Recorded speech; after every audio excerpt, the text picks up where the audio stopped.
And I'll be able to answer any questions, ask resources for you all. Oh, I'm hanging Just in really there. excited I to wish be my leg around. would be better, but it hasn't, so it will. In time. I would have wanted. So this is a resource that I am going to send you a copy of. And it really, I think, just has some great things to think about and some kind of action steps with it. So it's something that can be shared with everyone that's part of the congregation, the church, the community. So the first question on it is, have you had personal experience with a person who has mild cognitive impairment, memory loss, and or dementia? And then check all of apply. Self, parent, grandparent, spouse, siblings, children, friends, other family members, unpaid caregiver or helper for somebody with memory loss, professional caregiver for somebody with memory loss. And so that question I think is a great one because it kind of takes an inventory of where people might be at, what resources might be helpful for them, what experience they may have. The next one is, when was your experience with memory loss or with a person with memory loss? And check all that apply. Currently experiencing some memory loss, concerned about somebody else with diminishing memory loss. 1 to 2 years ago, 2 to 5 years ago, over 5 years ago. And that's another thing that I think really kind of is getting a baseline of where your community is at.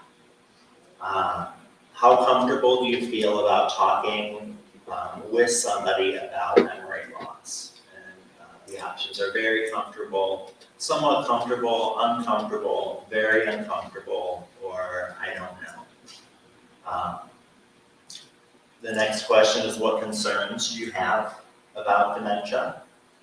The next one, do you know the 10 warning signs of Alzheimer's disease? Number 6 is, do you know where to go, including your congregation, to get help for a person with memory loss or for their caregivers? And then it's got an option of yes, and then you can list those places or no. Number 7, how can our faith community better support those dealing with dementia and their caregiver or caregivers?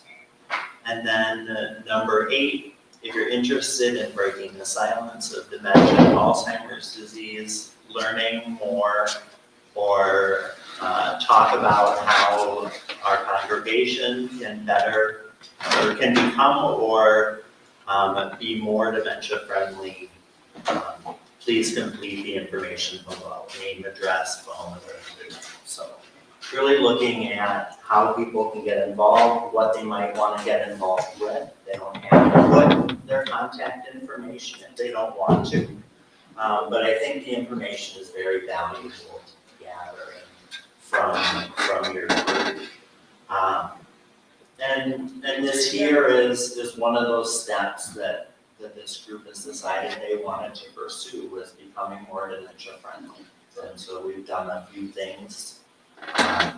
We've done some education in the past. And so this is another step here. Any questions on that Pew survey? Do you think that would be helpful in this space here? Yes. Okay. So just to know where everyone lies with dementia and where our starting grounds are, I think would be very beneficial all the way around. yeah. I had somebody that had dementia that comes to this church. He tried to run me over with his car. I want to know how much more I have to take. Well, when there's unsafe things, then those things should be addressed, whether it has anything to do with dementia or not. So if somebody is not driving safely, that should be addressed, should be reported. So those things can be taken care of. I'm a retired law enforcement and judge. Uh-huh. And in situations like that, it can be reported to law enforcement, they can report it and have that person tested again and see if they're capable of operating a motor vehicle. Or not at all. Yeah, It's the first I hear of this, but I'm concerned now about it. I have no idea who it is, but, we used to submit forms to the state, they didn't have to retest them to see if they're capable of operating a motor vehicle. and the police can submit that. You as a citizen can submit that. It has to be something that you witnessed. So it can't just be they're unsafe. It needs to be on this date, this occurrence. You know it was them because, you saw them in the car, in the license plate or whatever the case may be. And that's valid with anybody. We want to make sure that people are safe, whether it's a change in condition or a pre-existing condition or whatever the situation is. So Can you explain a little bit about a person experiences dementia, how they lose their I don't say reality, but things they don't think about, how it would hurt other people maybe, or in her situation. I don't know if I explain myself correctly or not. Yeah, and we'll talk a little bit about that in here as well. Because there's a lot of different ways dementia can affect people. And often that logic and reason can be affected, very often is. How somebody perceives the world, or that ability to recognize safety issues versus impulse. I need to get across the street, I'm gonna go across the street. I know why this person is upset with me, because at the beginning of the year, I had a massive heart attack, and I had heart surgery. And before this, I was always doing the coffee hour, I do it sometimes twice a month. And nobody was taking over the coffee hour downstairs. And he got very upset because there was no coffee hour, and he was blaming me for this. Well, I have no control over it, I have run through a lot since that. And that's the reason why it's happened, when I tried driving over this car. That's a shame. And I think something that could be addressed still, Okay, so that a plan could be put in place to try and prevent something like that in the future. But people have to know about those things so that something can be addressed, because if we expect it to change on its own, often it's not gonna happen, with anything. So, definitely when you're noticing things or noticing changes in people, those are important to recognize, and we'll talk more about that in this presentation. Okay, so our goal is really to make the quality of life measurably better in Dodge County and Wisconsin communities. And we're doing this by easing that fear and isolation associated with dementia, increasing access to those resources people need to live well with dementia. And so, what are some of those things you think of that people need to live well?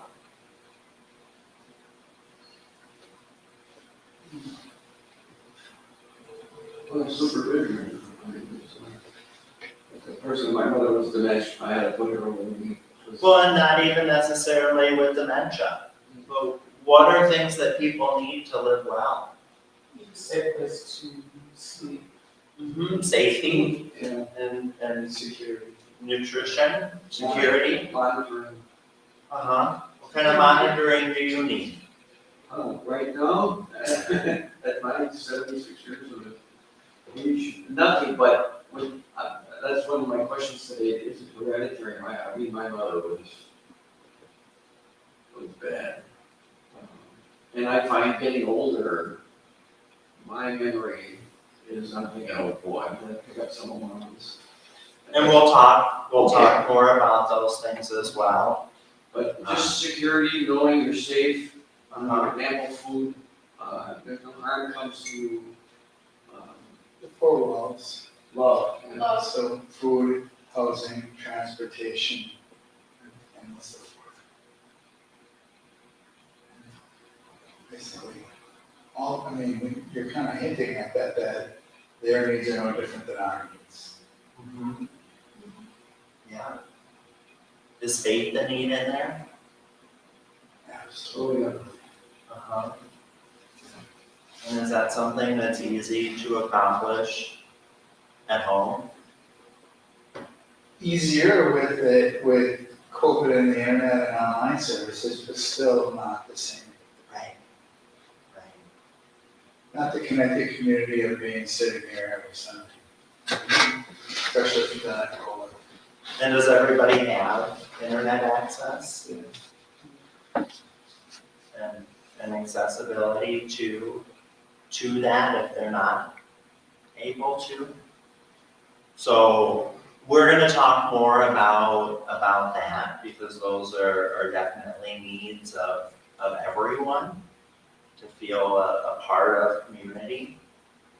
And that becomes more challenging with isolation. So would one of the things be social interaction? Most definitely, yeah. And when we're talking about these things, we also need to recognize that everybody's different. So the amount of events that you're comfortable going to that have 100 people at them versus the amount of events that you're comfortable that have 100 people at them, or the benefit that people get from, going to a high school musical versus don't ever take me to a high school musical.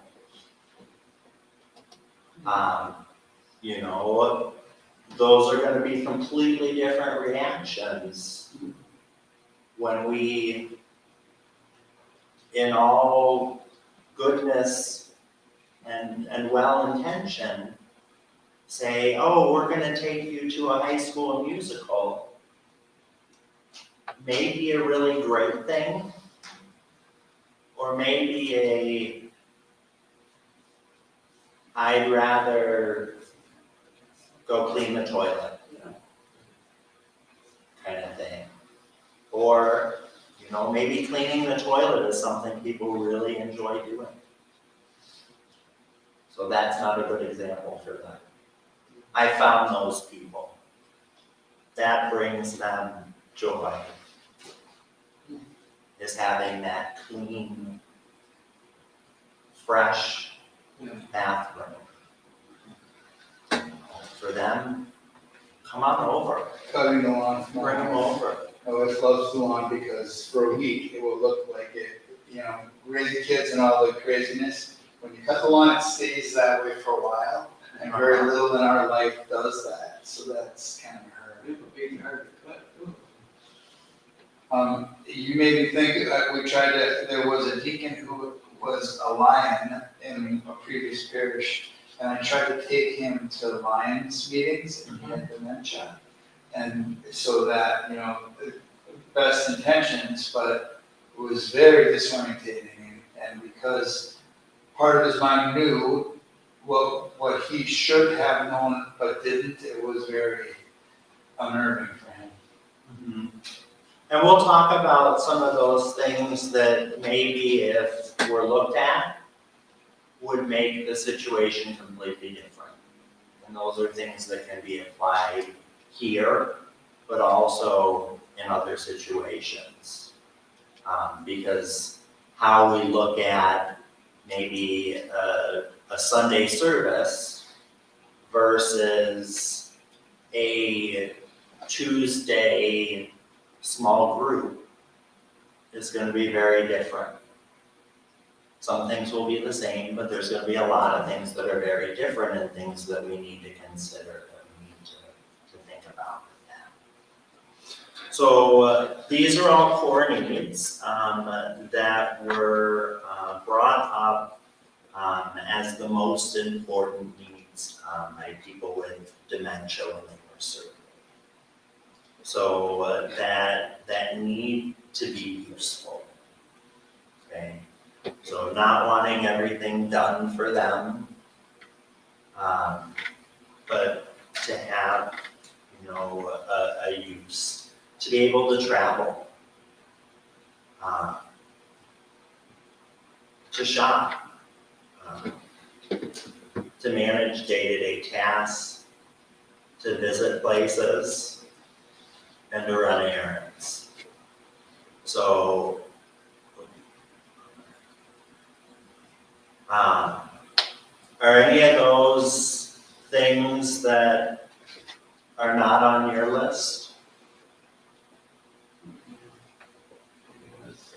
I mean, those are pretty basic, I would say, right? Right.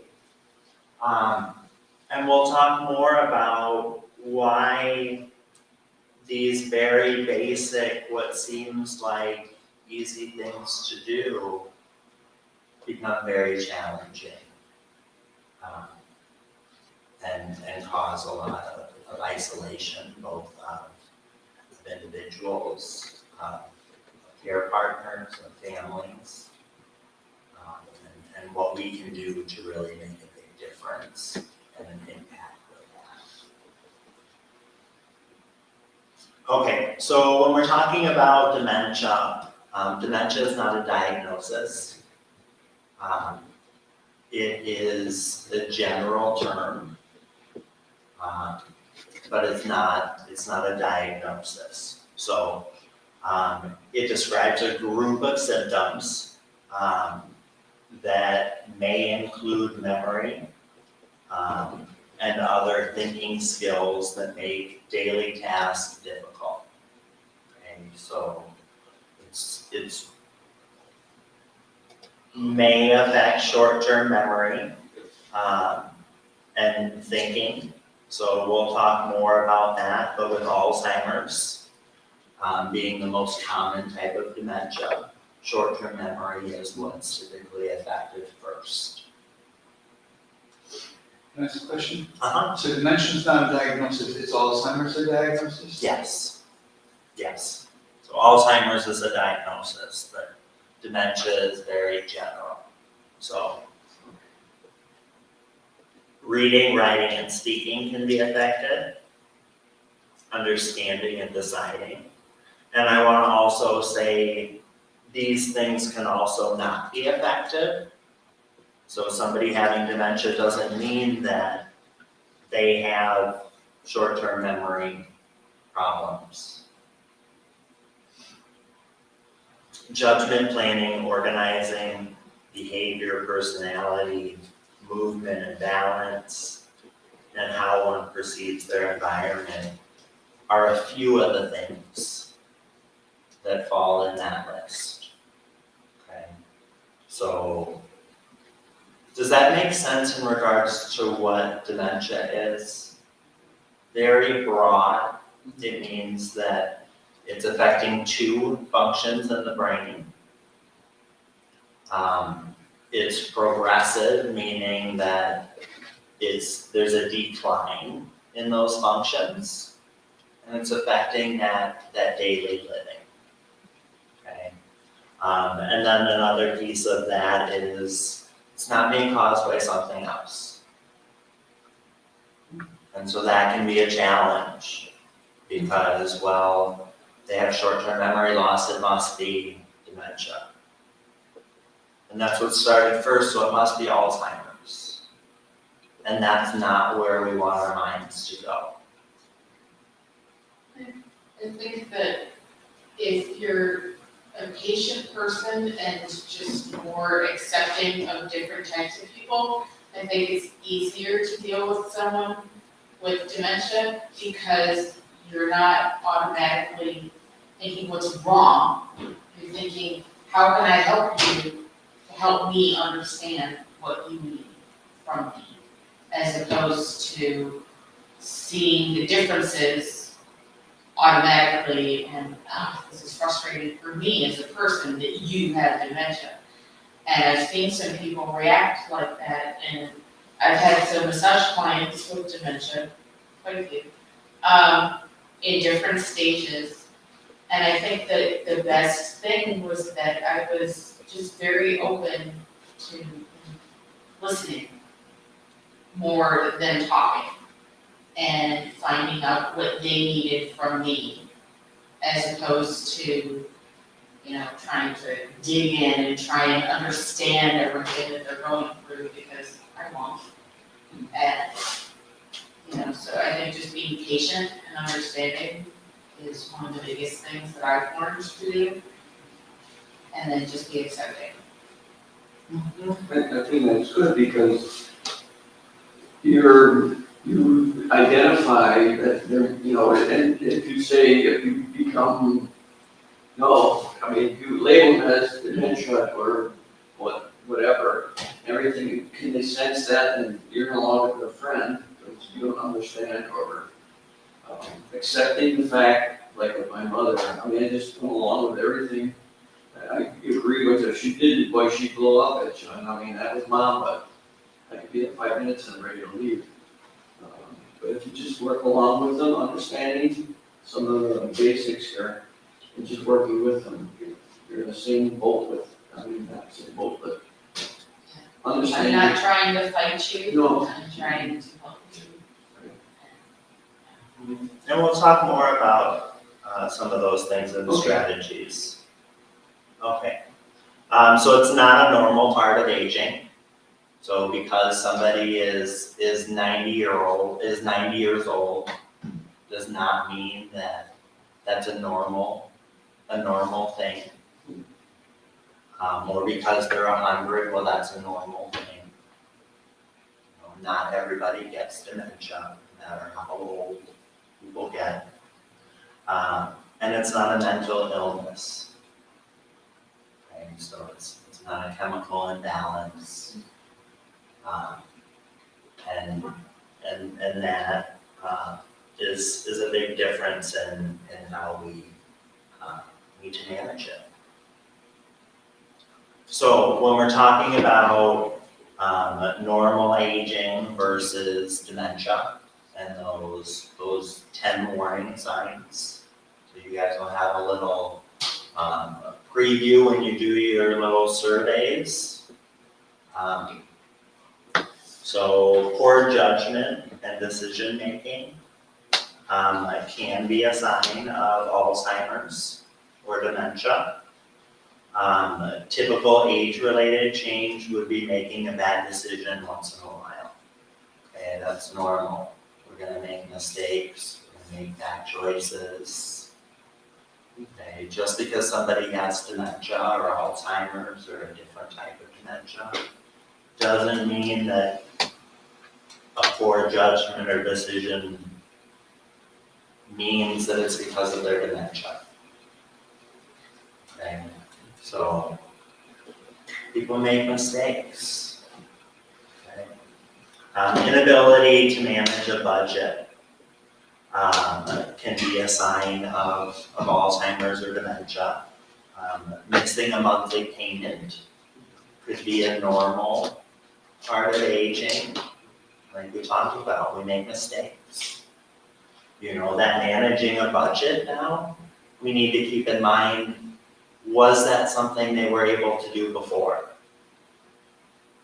Because if, say, your spouse passes away and they were the one that did all the budget and taking care of that, and now it's your responsibility, and you're not good at it, that doesn't mean that you have Alzheimer's or dementia or that should be a concern. It's a new thing that we're learning how to do versus something we were familiar with doing. It probably happens a lot. Yeah, some of those role changes or, losing track of the date or season. That can be a sign of Alzheimer's or dementia. Forgetting which day it is and remembering later, that can be a normal part of aging, okay? Now, when we're retired or when we're changing roles like that, we don't have the same prompts and cues that we did when we were working. So if we got up and we went to work at 8 o'clock and we clocked out at 4:30, and we worked Monday through Friday, we probably looked at the calendar. We probably looked at, the newspaper or different things like that. They gave us those prompts and cues as to what we had going on when we were in that routine. Right. We had that computer in front of us that gave us the date and, those appointments or, that day we had to change at the place we worked or whatnot. Now we're not doing that. Does it make sense that it would take more effort to think about, today's Tuesday, because every day is just another day, right?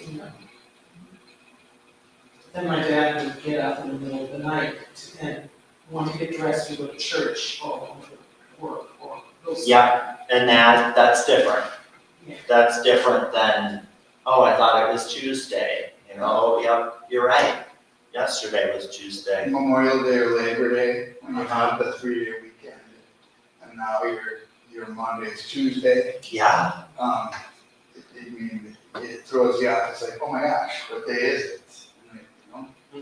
same kind of thing. Difficulty having a conversation can be a sign of Alzheimer's or dementia. Sometimes forgetting which word to use can be a normal thing. Okay. Forgetting what you're forgetting that you're looking for something. Anybody have that problem? That's in the Alzheimer's and dementia column. Do you remember when you retrace your steps? Or when you go and sit back down? Remember, that's what I got up for. Usually. Okay, so that's a normal. Sometimes if you're doing 2 or 3 things, trying to remember, or those things that, what was number 2, what was number 3? Yeah. I can walk into a room and I'm saying, why did I come in here? I know I had something in that bedroom to get, or, so then I have to retrace my. Yeah. Take a few seconds. Yeah. So being able to retrace and remember, whether it's immediately or 3 hours later, I was supposed to get eggs at the store. That was the 3rd thing on my list. Okay. Placing items in odd places can be a sign of Alzheimer's or dementia. Sometimes misplacing things Not being able to find them. can be a normal thing. Okay, we get busy.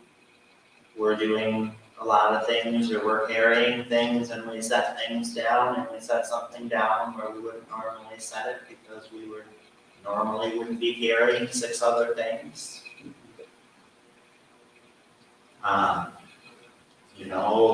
The phone is ringing when you come into the door, and so you put something down. I'm seeing a look over here. Sounds like we've got somebody who's had that happen to them.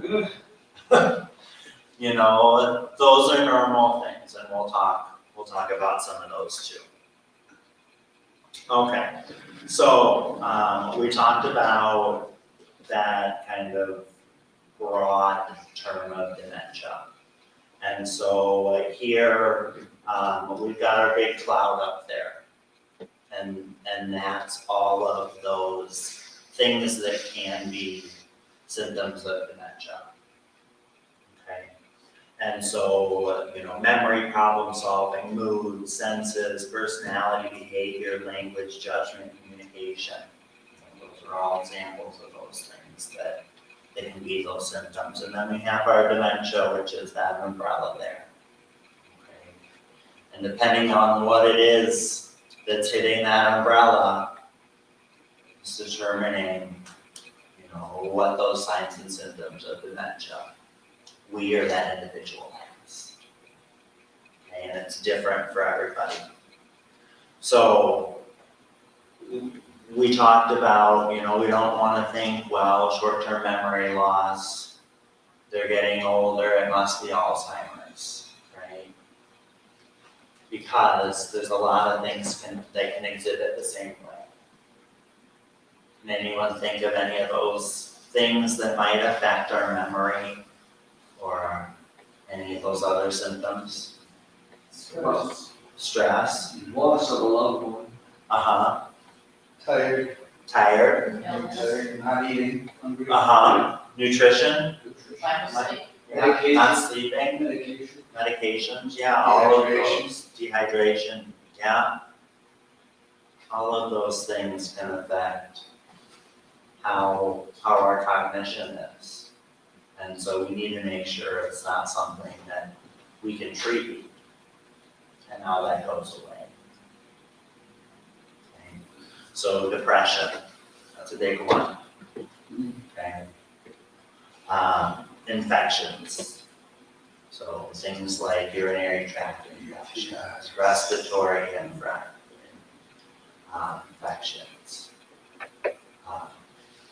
All of those kinds of things. Medications or drug interactions. So, hydrocephalopathy, which is water that's on the brain. Vitamin and mineral deficiencies, that can be a big one. Especially here in Wisconsin. What are a couple vitamin deficiencies that are very common? D. Vitamin D, yeah, okay, yeah. What else? So we don't get a lot of sun here at times. What else is very common here in Wisconsin? Seasonal effect. Yeah, that would be the vitamin D. I've been hearing a lot about low sodium. Like, more and more people are being diagnosed with drastically low sodium levels that can cause some of the same symptoms as depression causes. And that's come up a lot in the last 2 years, especially with people over 60. I'm thinking of something that probably will be consumed a lot today. Beer, alcohol. Alcohol. Alcohol is a big part of Wisconsin. And because of that, there's deficiencies. Vitamin B12 deficiencies are very common. Nutritional. Yeah, it's an alcoholic. When you go to visit my parents for 5 minutes and that was it, that's all I could. They just sit there and no eye contact, no conversation, no. You see your dad fall, alcohol already, it's 5 o'clock somewhere. And that's depressing. And so often those deficiencies need to be treated and not just with take this B12 vitamin. What about denial? If you ask them, they deny any, it's Yeah, it's obvious everybody knows. yeah. And that goes with a lot of things. Whether that's depression or alcohol use. bad relationships. A lot of the trauma, can come along with that, so we want to make sure that those are things that we're addressing because they can be treated and those things are, then not contributing. So some of those irreversible things that, there is no cure for. That doesn't mean that there isn't treatment for it, but there aren't things that we can do to improve quality of life and well-being. So Alzheimer's disease, we talked a little bit about it being the most common type of dementia at this point. How many dementias do you think are out there? Cool. Do they have a guess? Percentage wise? No. How many types of dementia? How many causes of dementia? Probably endless. What'd you say? You can think of at least 5, Okay. so there's more than that. It's Alzheimer's, Lewy body, frontal lobe, you could be somebody that had back of the brain.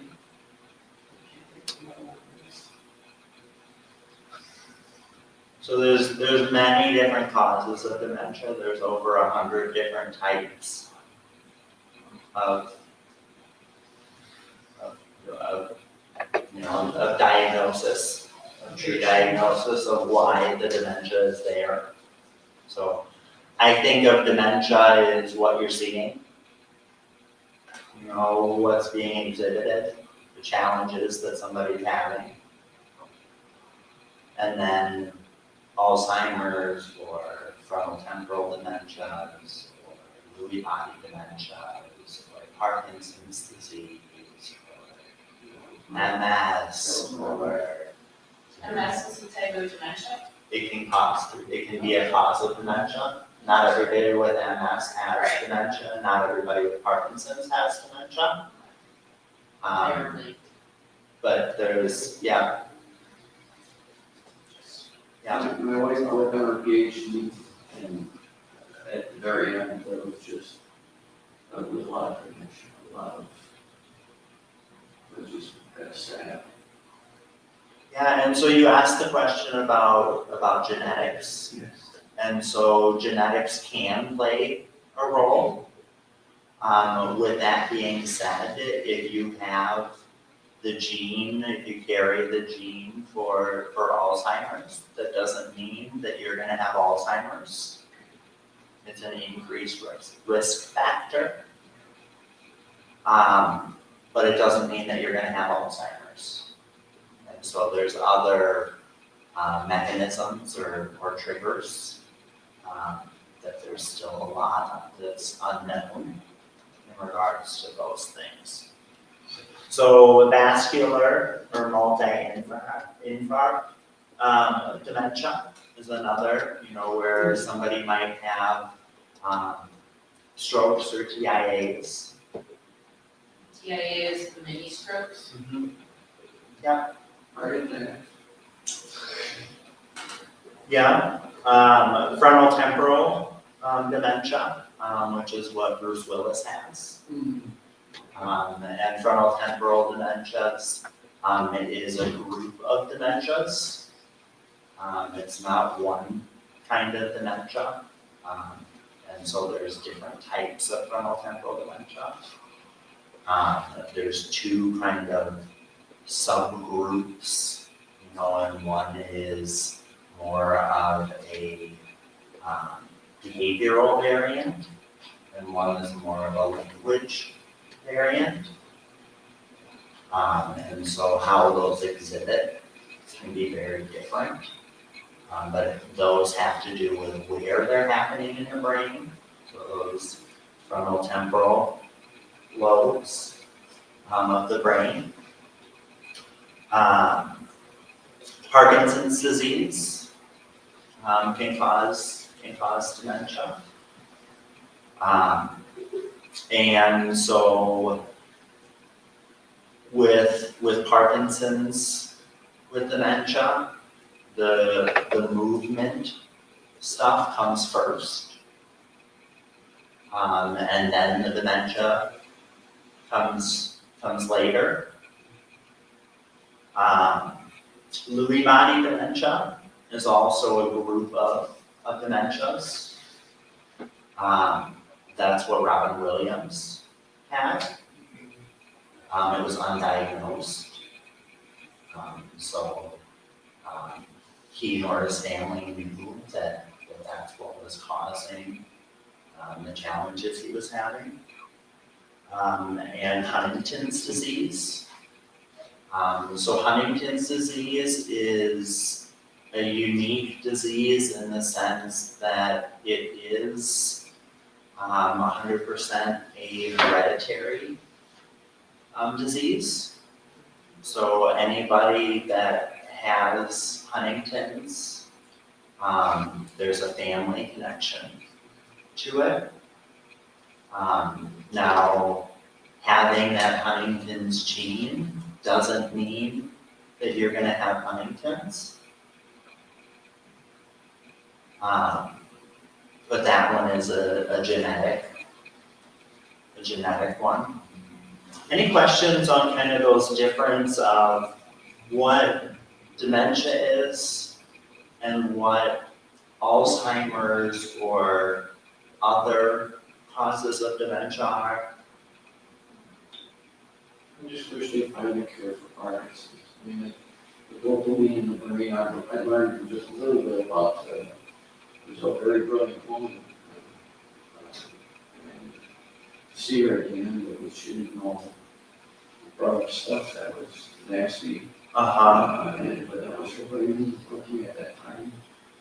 And I understood that. I worked with people that, right in front of me. Do you know somebody with Parkinson's? My wife had it, Yeah. and her father had it. Okay. But later in his life, my wife had her age of 65. It was very obvious. Just wicked.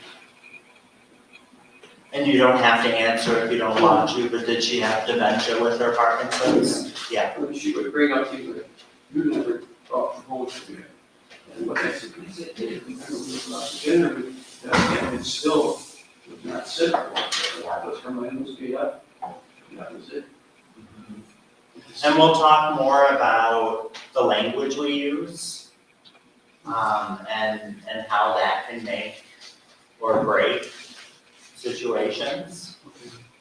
But yeah, it's something that's challenging for us on the outside looking in on, and it's really challenging for them looking at.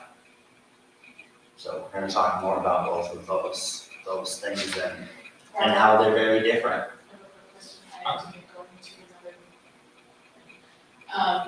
Will these resources be available online? Plus, we're taping this, Okay. so you can watch the whole thing whenever you want. It's good to see you. Good to see you too.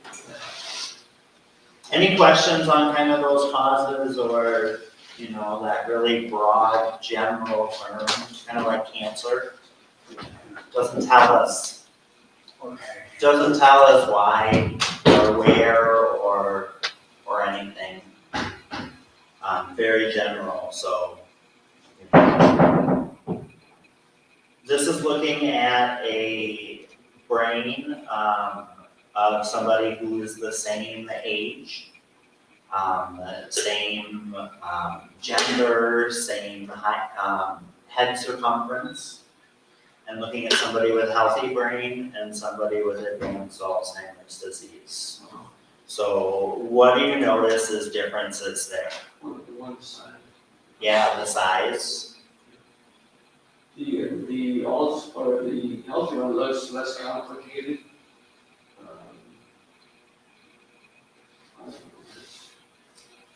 Looks like he's had like dead spots and stuff. Yeah. Yeah, I mean, all of these spaces Yes. that are here or not there, Right. you know, versus over here. Yeah, more storage, Yeah, less complicated. yeah. Does it make sense to why somebody with dementia can't do the same thing that they could before? There's no resources in the brain. Right. Their brain is physically dying and deteriorating. It's not that they're not trying. Things aren't there that were there before, right? We gotta, when there's that missing space, something has to go. Do they get meaner then? Depends on where things are going on and what's going on, you know, around them and whatnot. Things could become physical. Right. Argumentative. You know, do people get meaner when they don't sleep? Yeah. What about when they don't eat? Yeah, oh Anger, Yeah. pretty classic for anger.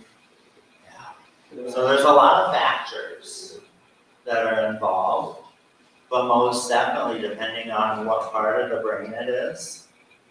You know, this is somebody with Alzheimer's, so right down here, that there is really where that short-term memory is stored. And if you can tell here, that's really a big, hollow, empty spot. And so if you don't have a short-term memory,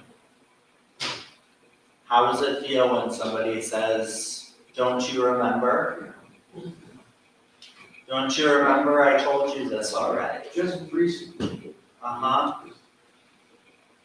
Okay, is that somebody if you were that person, is that somebody that is making you feel comfortable and safe to ask a question when you don't know? Can tests or like, I just don't talk about PET scans and whatnot, can medical people notice that different structure of the brain or how it's slowly deteriorating by testing? Yeah, so with different tests, they can look at different things. So depending on what those symptoms are, is gonna determine what makes sense to be looking at. You know, often brain scans may be part of that, whether it's a CT scan or an MRI or a DAT scan, or there's a lot of different things depending on what they're looking for. Initially, they're probably looking to see, is there, water on the brain, are there tumors, are there, was there damage from something, that might show why it is that this is going on.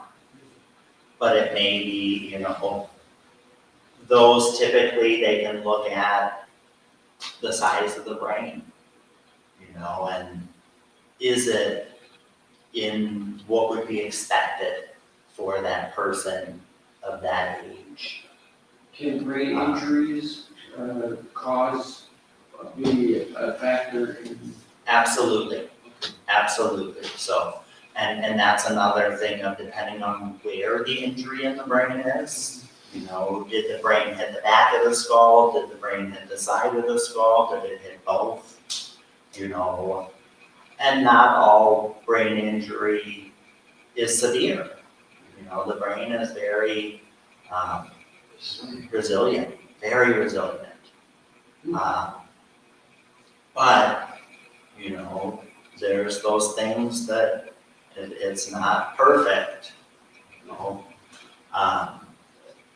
So depending on where it is in the brain is going to affect different things, like critical tissue.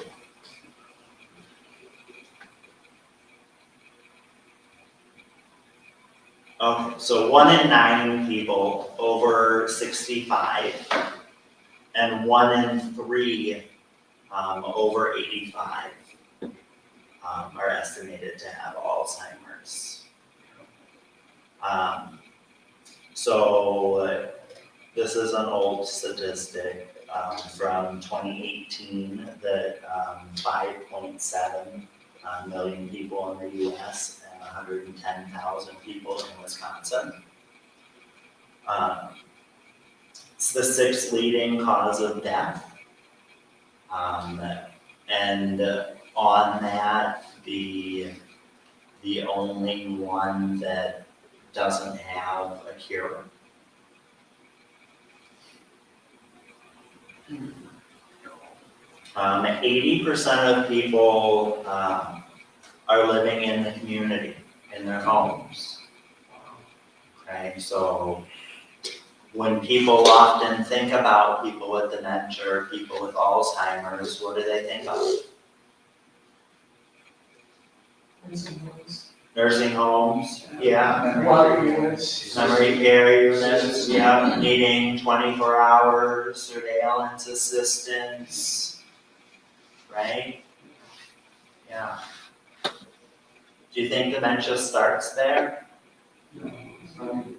No. That's often the very later stages, or later stage of dementia. There's many different scales. And it's very different from dementia to dementia as to what that progression looks like. The hardest part for me was putting my point. And when that was, this is home, comfort, and then, one place I put her in, they punched her, she slapped her, and it worked her over. And I finally got a phone call, and I took her home, that's where she passed, 8 months later. But to put somebody in, make the decision to, it affects everybody. It does. Yeah. And then do they get the proper care? She sits there all day by herself. Amongst people who were in worse shape than she was. That was hard.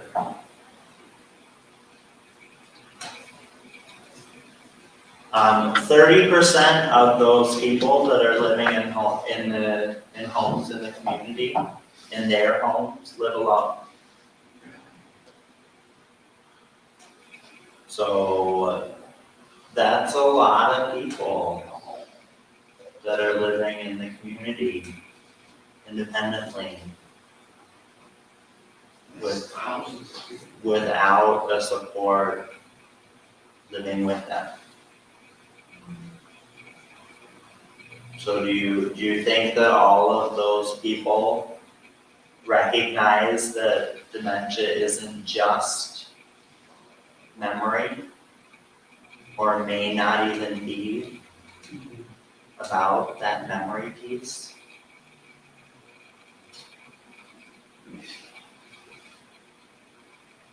So a lot of education that people just don't have. So it's great that you guys are here and that you guys are learning more about these diseases and how you really can impact those individuals, those families, those community members, everything.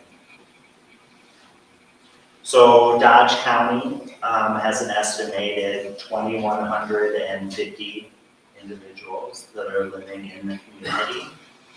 It doesn't count people that are in memory cares or assisted livings, nursing homes, but living in their homes. 30% of those are living by themselves.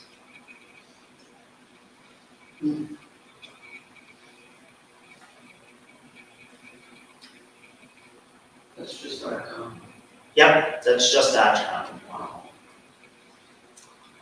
So many individuals that you interact with may have or will have dementia, or be caring for somebody with dementia.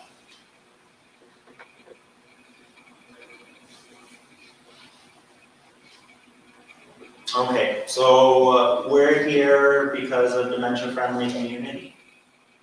We want to help create a dementia-friendly community. So, we want individuals with dementia to live good lives, to live as independently as possible, where they're met with understanding, can safely find their ways around the community, can access those local services, such as banks, shops, restaurants, libraries, post offices, churches, and are given support where necessary. Okay. Does that all sound fair? Reasonable? Do you ever come across people that actually say, I'm losing my memory, or I need help, or tell your family that, look, I've experienced this in the last 6 months or a year? Absolutely. Oh. Yeah. So I do a lot with resources in the community. I do a lot with memory screening. I'm our memory screen lead for the county, so I train other employees how to do memory screens. And so memory screens are offered in the office all the time, anytime, as well as in the community. So sometimes I have individuals that say I'm having concerns with my memory, I want to do a memory screen. I find that long-term memory, I remember things 50 years ago, just to the sharpest, but if somebody told me something yesterday, that could be an issue. Yeah, I have to write it down, and remember where I put the piece of paper in. I live by calendar, because that's what I was so structured for, so I did 53 years of public service in law enforcement and judicial.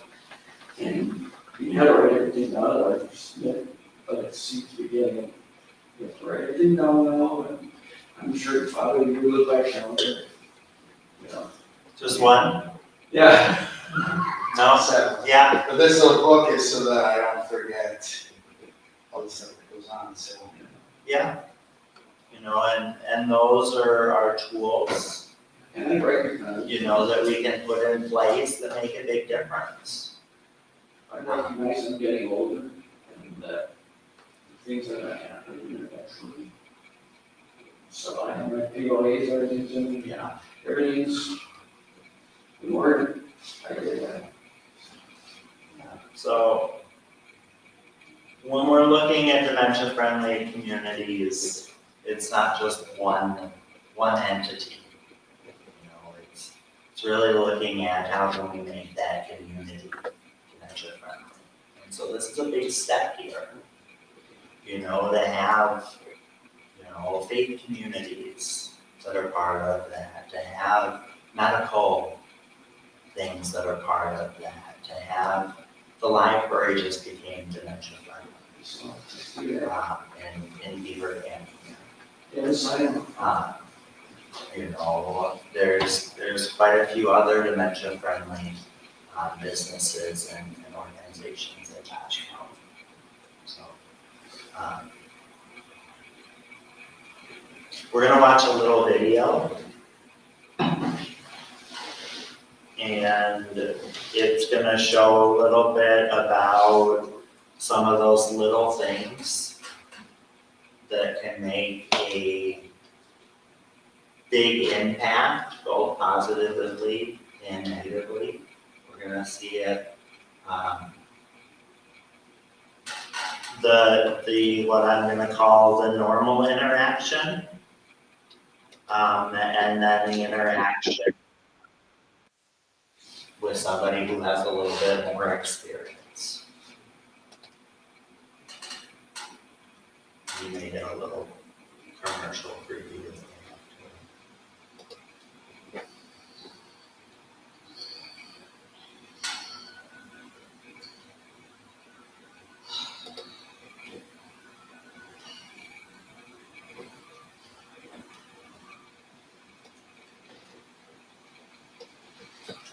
You see that all right?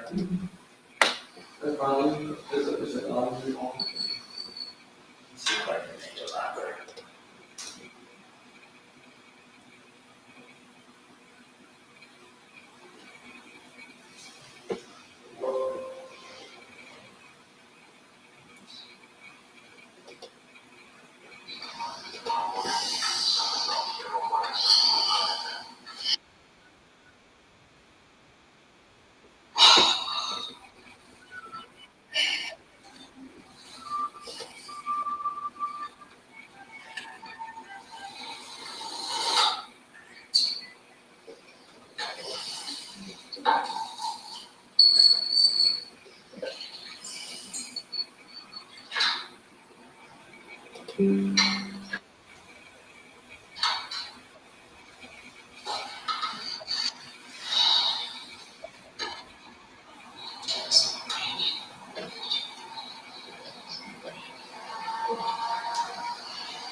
Okay, we're gonna pause it there for a moment.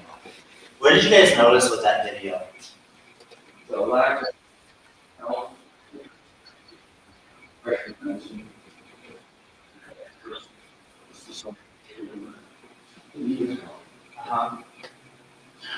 Crawl into the video and just help. Imagine the frustration. Yeah. Yeah, what did you notice about the sound in the video? It was loud, distracting. Mm-hmm. Yeah. What about the visual? The whole thing was anxiety raising. I mean, the breathing was rushed, the sounds were, I mean, it was like, it made me anxious watching it. A lot of panic Yeah, like, oh, God. feelings, right? I'm holding this road. Yeah. Was the vision affected in there? Absolutely. Yeah.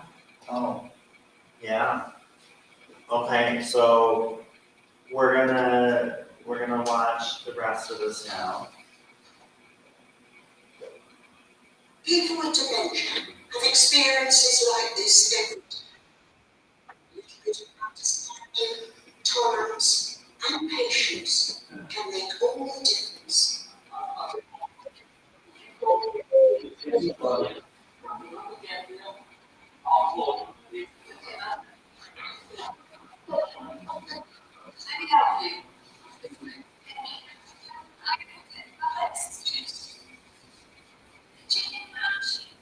Oh,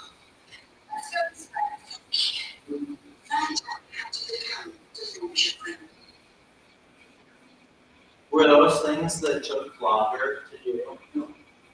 No, It would give you a good feeling. they took less time, right? To be able to help in that situation. I would feel not a need, but I need to do something to help that person. Don't leave them there like that. That's what it used to be. So little things can really make a big difference. You know, taking a moment to ask more, to find out more. It seems like you're upset. Is it something I did? Because if the answer is yes, we're gonna go in one direction. The answer is no, we're gonna go in a different direction. If we assume, how's that gonna work? You know, We're gonna have more issues, right? so I've always had in all my parishes, two general rules: hold each other gently and assume goodwill. That kind of was right into that, doesn't it? What is it that's really going on?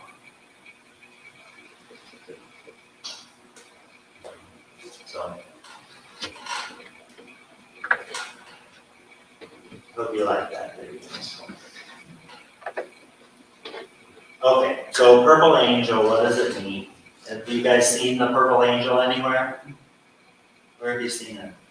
At the library? I had one on the last two church tours. Yeah. Uh-huh. You see one here? Well, hopefully. So, often you may see it on an establishment's window, and it denotes dementia friendliness of that business or organization, establishment. Okay, so what that really means is that that place is dedicated to helping people, to recognizing that we can make a difference. And that we're willing to not just learn initially, but build off of that. It's not, there's never a point where the work is done. We're constantly improving, things are changing, and we'll need to adapt. If somebody has Parkinson's with dementia, that member may need something completely different. And when that member is not there, there may be something else that the focus needs to be on. So constantly reevaluating and looking at Something new all the time. what can we do? Is what we're doing effective? Do we need to learn more about, whatever, so that we can address that? So what we're looking for is that front of the line people, those people that are, kind of the faces of the group, those greeters, those leaders, to be, to go through this training, to have that commitment to that mission. We're gonna look at the environment as part of that and look at things that could be challenges or that are really good the way they are. And part of that work is gonna come from you guys, letting people know, hey, these are the things that are a concern to me. Or these are the challenges that I have, or that I think could be a challenge here, or that I've noticed. So we can look at that list and really look at those things that are specific to here. Because there's a lot of things that can be challenges that we can work on but won't be beneficial. Because it's not what the people that we're working with need. One of the things you brought up last time was the rug in front. We're looking at getting St. Mark's rug in front, so it's not a big black hole. So it's dimensional. Yeah. And is there something we can put in the windows? Yeah, so there's a dementia-friendly sticker. They can go in the window just like the library has. Sure. And I like to have those signs, and I like ribbon cuttings and all kinds of fun things, but that's totally up to, those places to decide what they want to do. But I think it's a great thing to celebrate.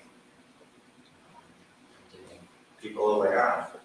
So things that we might recognize that are signs of difficulty. We're never trying to diagnose people. We're recognizing they're having a challenge. And these are things that can be beneficial, not just for dementia. And I'm here to talk about dementia. So not being able to manage cash, problems with payment, skipping ahead in line can be a big one. Those not recognizing those social norms of, well, there's a line, I wait in it. Changes in mood and personality or hygiene. Getting lost in familiar places, repeating those same questions. Can't do things that they used to do easily. And so those are big individual things. If you were an accountant and you're having a hard time balancing your account, that's a big change. If you never had anything to do with that, and now you're trying to learn online banking, that's completely different. So, people that we don't know, that we don't have kind of that background of, they may seem lost or distressed, giving vague answers, having a hard time coming up with the words that they're trying to say. They may have a shuffled or unbalanced walk, not being able to follow directions. They might not be dressed for the weather, putting things in their pockets or taking things unknowingly. And that's a big piece of that. They're not intentionally I had issues with that, which I was trying to steal things. It's that missing that process of, I need to take this to the register, I need to have it run up, I need to exchange money. And so that can be challenging, but it's not intentional. It's not, I'm going in there and I'm not gonna pay for this. I have trouble with even the word stealing. Because stealing signifies that you have the ability to negotiate that. At the nursing home that I worked at, this lady would, they called her, she was 101, and they called her shopping. She would just go into people's rooms and take things. But she wasn't stealing. No, and I think those situations are extremely normal behavior. If you think about living independently, and you have your home, what's your stuff? Everything, right? What do you have access to? Everything, right? Okay, now you move into a place, you have 20, 30 roommates, we'll call them. Okay, and You don't really know what your room is and what your room is not. and you go into a bedroom. Well, what's that normal thing for you? Whose bedroom is that? It's yours or it's another one of your bedrooms in your house, right? And hey, look, I found this beautiful thing that I put away. Or that I had a long time ago that I didn't realize I didn't get rid of. I thought I got rid of that, but here it is. Or, hey, look, I've been looking for that. Okay, so very normal behaviors in a memory care. And shouldn't be looked at as something that's abnormal or inappropriate. You're in a completely different setting and you're being told this is your home. This is your home, but only this room. Yes. But only this room. Only those things. And maybe part of this living room, and you can sit here for a meal. That's not the environment we want, right? And so if it's being run that way, we're gonna have challenges, right? That is the business of human. And that's why memory care is really important to customize to cognition, not to everyday changes that are more on the physical or, whatever side of it that, we kind of look at things differently. And what those supports are is different. So, approach. We want to make sure that we're calm, positive, and friendly. Okay, so we should be that way all the time, right? Okay, especially important. Okay, and that smile is really important. We want to make sure that we are approaching from the front and that we have eye contact. Okay, right. If I'm coming this way and you're not paying attention to me, yes, I'm coming from the front, but if you don't notice me until I'm right here, that's going to be a different reaction than if you see me coming like that, right? Whether somebody has dementia or not, okay? The challenge is when somebody has dementia, they may not have all of those pieces immediately to recognize I'm not in harm's way.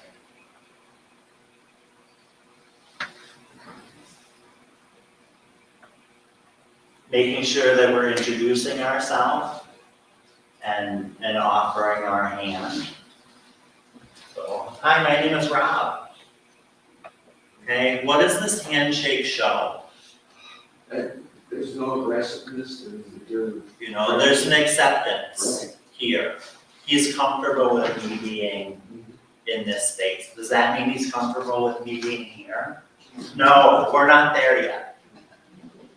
I do that a lot with elderly gentlemen who are in the war, they were in veterans. Or if I go down like this, does this make you feel more comfortable than when I'm up here? Yeah. Yeah, right?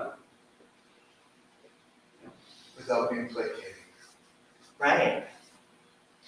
Or, I could sit here and try and not get a huge crick in my neck and back and whatnot.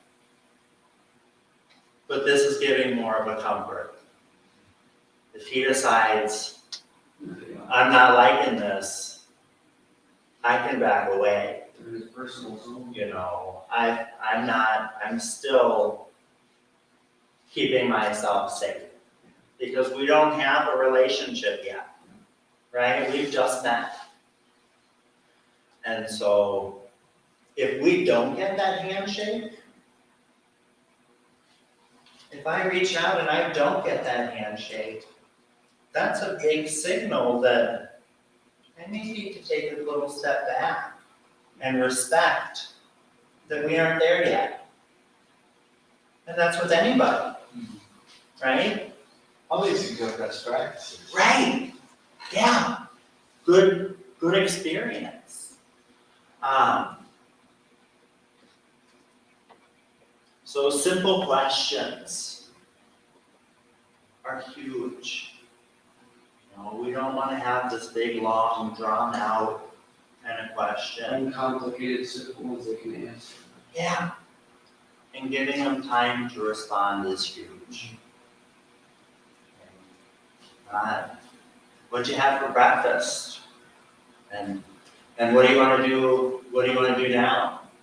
And, I see that in nursing homes, when people are trained, they stand in the doorway and the person can see them and they get closer. And then hi, it's Carol, or Betty, or whatever. yeah, And they're slowly bringing themselves closer to that person that yeah, they're in there. yeah.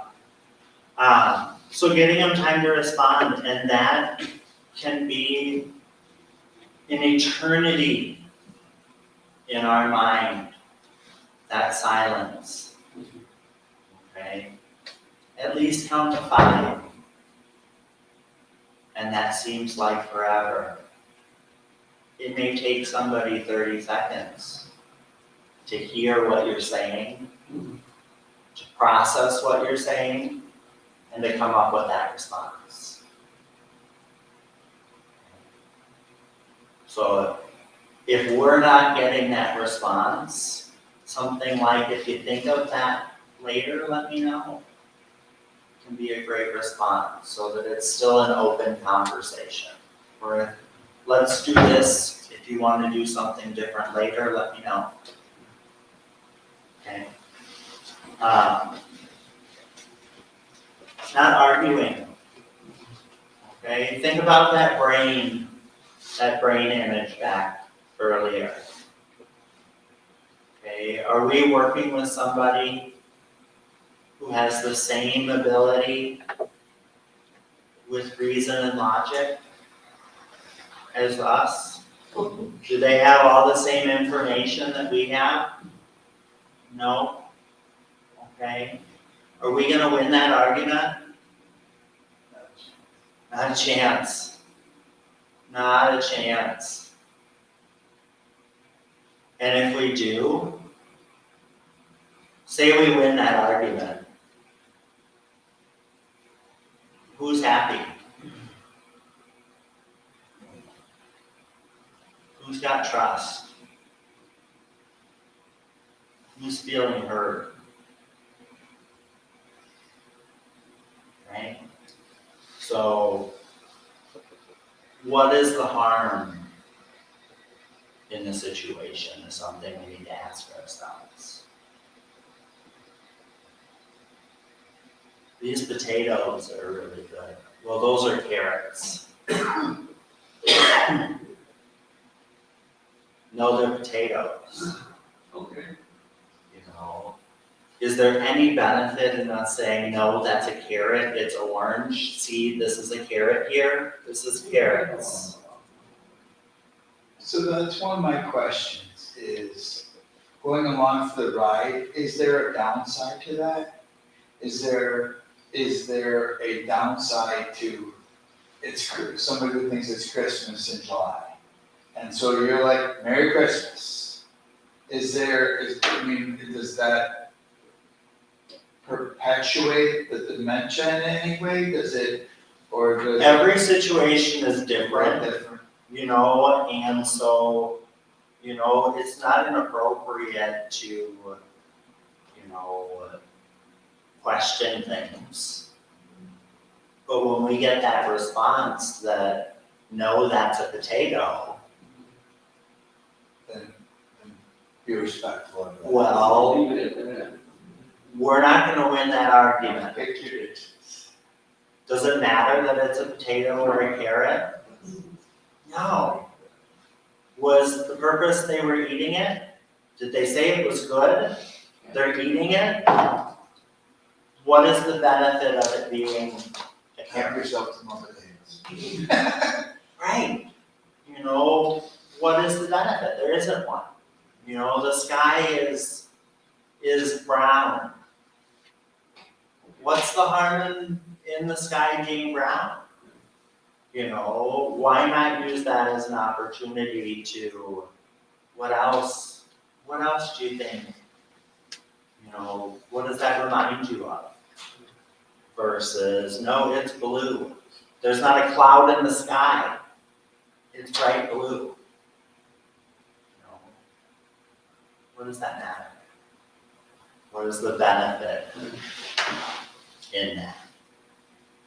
Okay. Safety is a whole other thing. Okay. Safety needs to be a number one concern. So, if somebody's about to cross the street, we're gonna use a different approach. Because safety is our number one thing, and we may not have time to run around and approach from the front and whatnot. But we know that the consequence of them getting hit by a car versus them maybe hitting us is worth the risk, right? Oh, you're fine. You know, really paying attention to those nonverbal cues, and that's both from them and the ones that we're giving. If we're saying, I'm not mad, Yeah. come on, it's time to have your breakfast. Do you want to come and have breakfast with me? These eggs are one. But it's breakfast time and you have to eat. You know? I'd rather not eat than be with you, right? Yeah. Okay, so it's not the words that we're saying that have the most impact. It's that body language, it's that tone of voice, it's that, the gestures that go with it. I'm saying, oh, it's so good to see you. Let's go have something and eat. Like, yeah, right? So, really paying attention to that. We talked about body language and slowing down. So, being patient, giving that time, asking those questions. If you're saying, it's Christmas in July, well, you're saying it's Christmas in July and it's July, great, let's have a party. You're saying it's Christmas and it's July, well, it's Christmas? Might be a question that I have. And if you say, yeah, well, what's the harm? What do you got planned for the day? How might that be a really great question? If you think it's Christmas, you probably have some plans, right? Yeah. You got things you want to do. Now me asking, what are you going to do today? Might give me some really good clues as to what I need to be prepared for. And what I might want to work on transitioning or helping with. Because, I want to put up the tree. Maybe something that's very doable, or maybe something that is going to be a lot more challenging. But if we know that tree is important, maybe we can do something else that's oriented to the tree.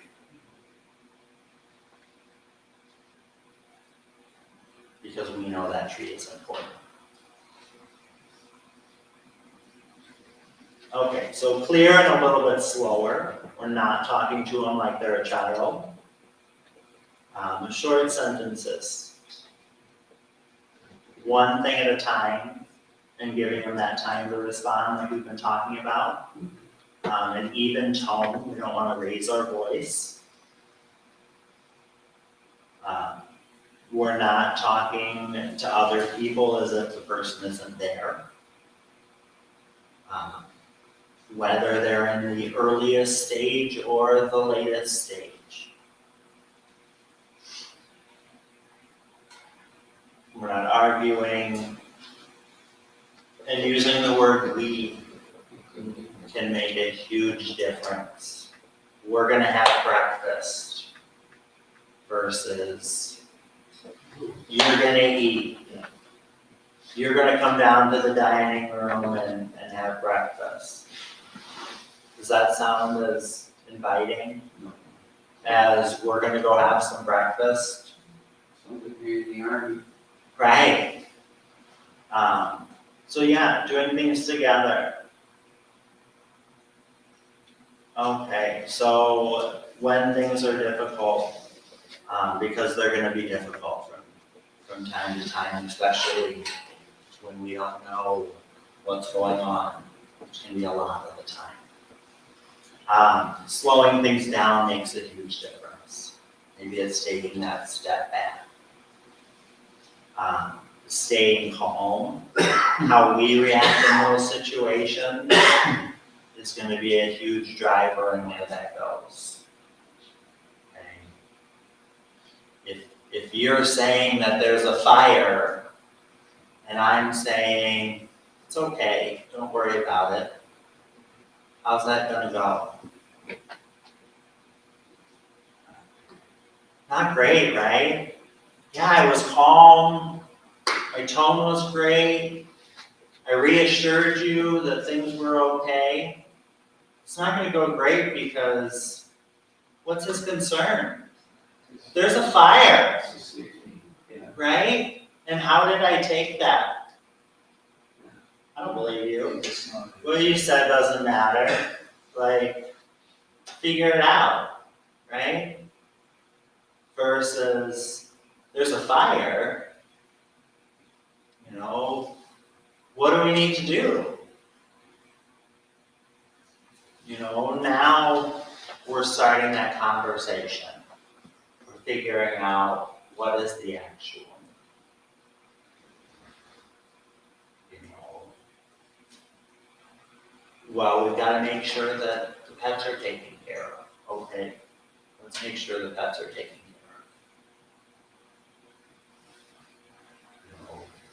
We're working on those needs, what that person has that they need to take care of or that they need that reassurance. The animals are all safe. You know, I got them all out. You know, we were able to put out the fire. Positive assurance. Right.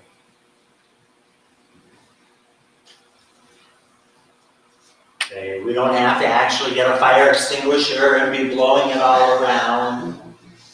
Okay? It would be fun, and I would love to do that in somebody else's space. So if you'd like to do that demonstration later, I'd love to do it for you. Paying attention to their body language. You know, asking fewer questions. Their heart could be racing with wiggling. You know, if somebody else is intervening, you know, try and politely let them know you'll be with them a little later, or, you know, I've got the situation under control. Why is it that we would want to do that? Somebody's overwhelmed.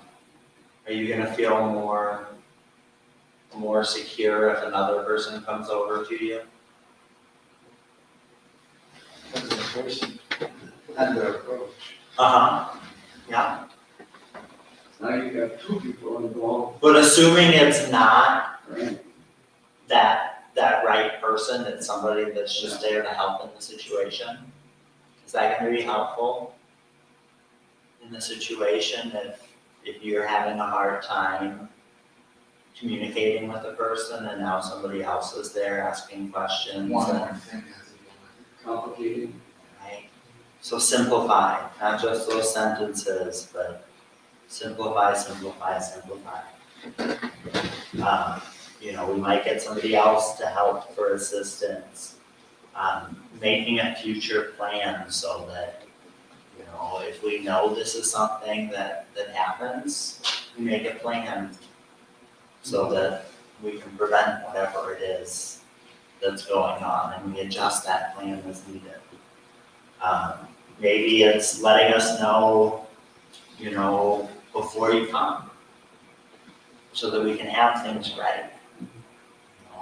Whatever that need may be. We know that we need to have that pew reserved, because that's the one that they sit in. And if we do that, it prevents that other member from arguing with them and sitting in the seat, because can we change that broken brain? You can't fix the broken brain, right? So can we expect that person to make the changes and to do things different than they're doing them? They're doing the best they can with a broken brain. So environment, steps, entrances, flooring, those kinds of things. So darkness can very often be perceived as a whole. So whether that's a TV screen that's not on, or a black rug on the ground, or a dark shadow, those can all have an effect on it.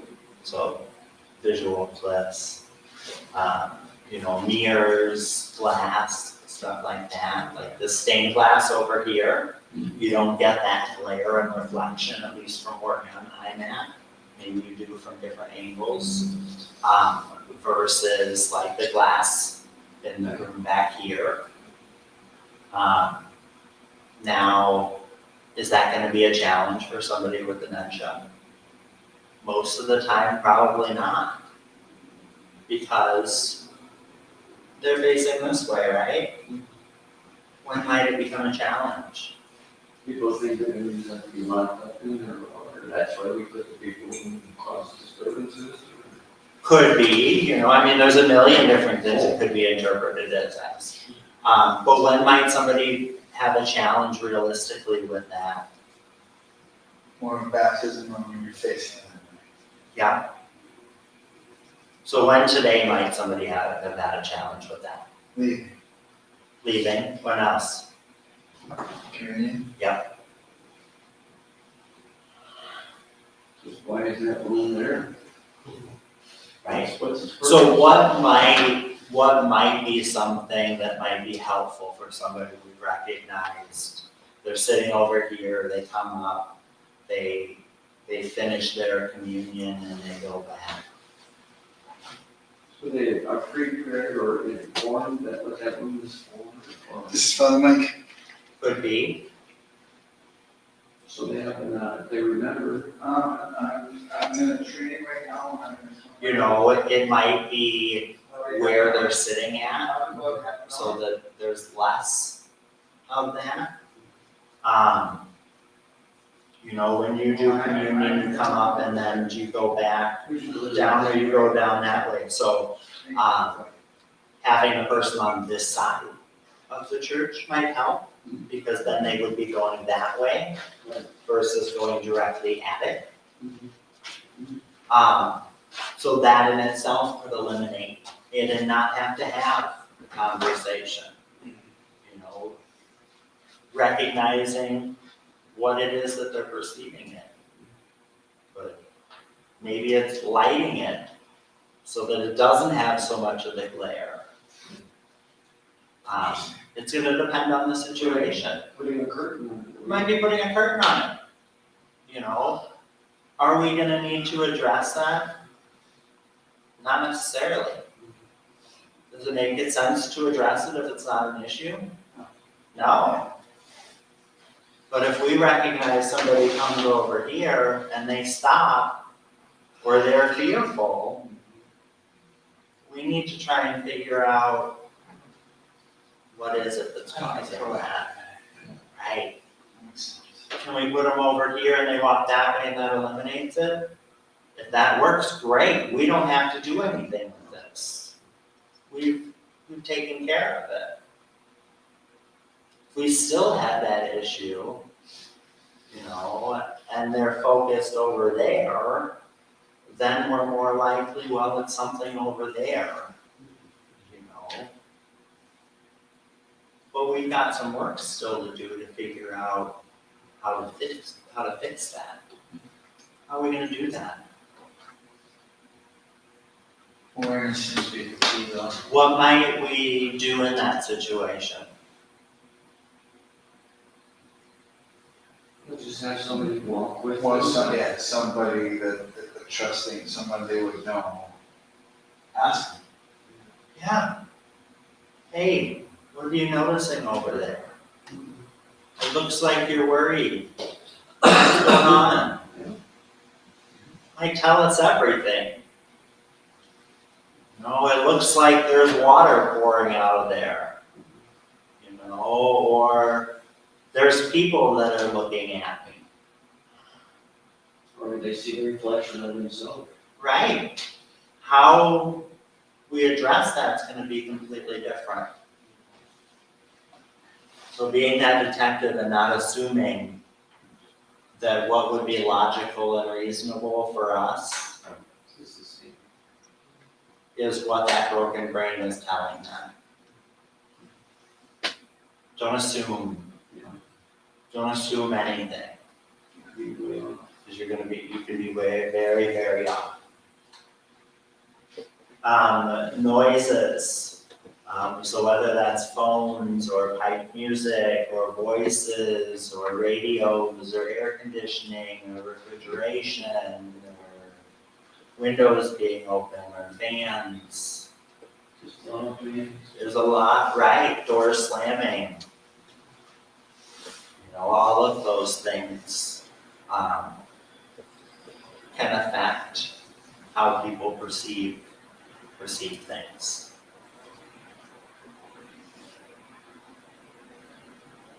So thinking about, are there good places for people to sit that are sturdy, that are at a good height, that have arms? Maybe away from other people. Maybe you're in a calmer environment or calmer space.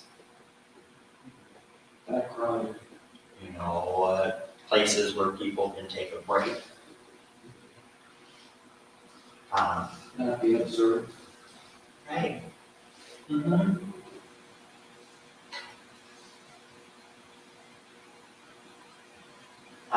The signage is really important. What do you notice about this shirt here? Can you read it?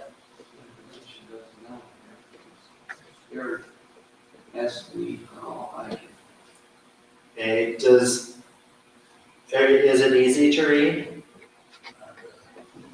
No, the bottom lines are. Yeah, but it's black. You know, black should be great, right? Purple. Not on this necessarily. Now, if I'm up here, does that make a difference? Oh, yeah. Yeah, but from here, it's harder to read, right? There you go. What about this? Obvious. Okay, what's the challenge with this one though? The bottom line. Yeah, can you read that one? It's so, getting up, Not so well, getting up close. right? The color's a challenge. It's kind of holographic. So how things are labeled and identified make a big difference. You know, that contrast.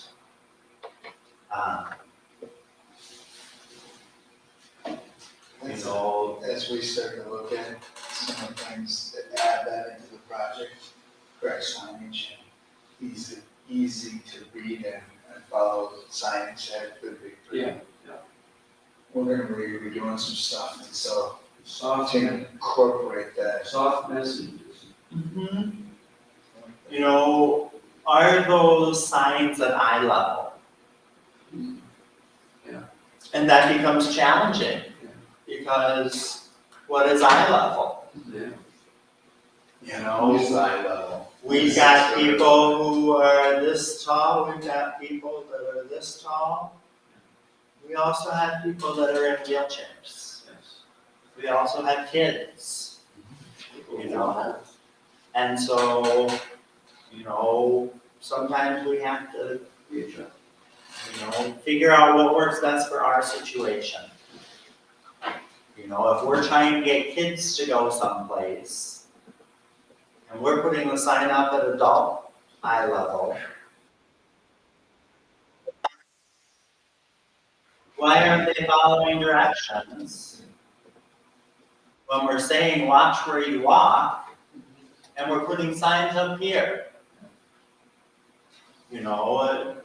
So making sure that they're at eye level.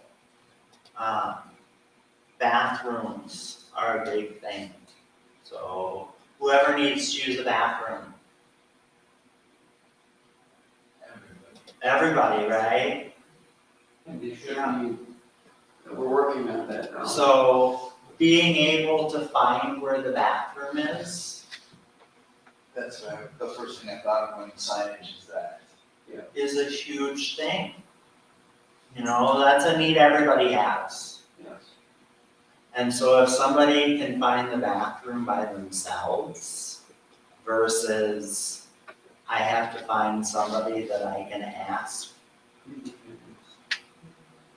to figure out where the bathroom is, what might be the consequences of that? Walking in the wrong room. Or, well, I'm just gonna hold it Oh, sure. because I can believe I don't know and I don't wanna be it. embarrassed. That's what I asked. Right, and so I now have an accident. That's a good point, Patrick. But on the other side of it, we're talking about putting locks on doors. And so somebody gets in there, locks themselves in. Do we have, do we have a capability of opening it if they can't? And you said put a deadbolt on there versus something that you can pop from the outside. That's how things we have. Yeah, and the other thing that is very common when I go into these places, and I mean businesses, organizations and stuff like that, is those challenges.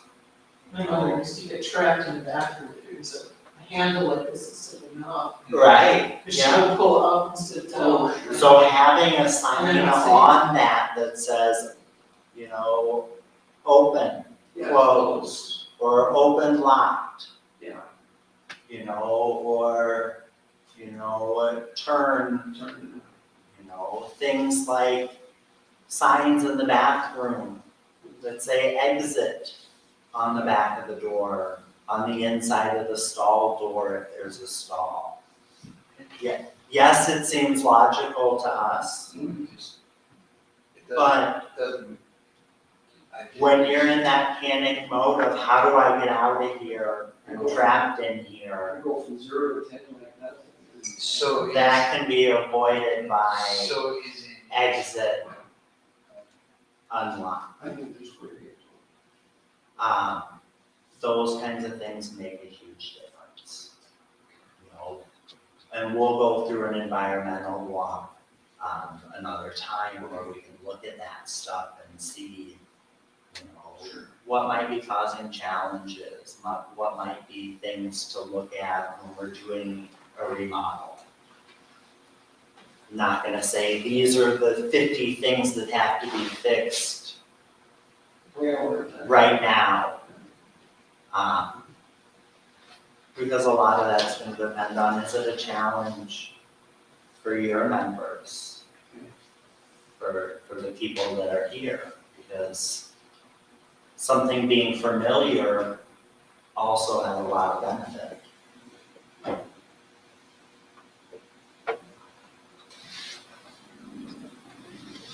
And those exits are really, really important.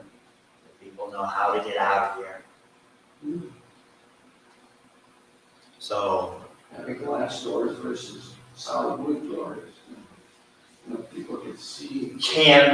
they can also have challenges with reflections and whatnot, and also, whether it's a good prompt in view or not. You know, if we want somebody to be in that space, we're gonna address it differently than if that's not a space that we want people to be in.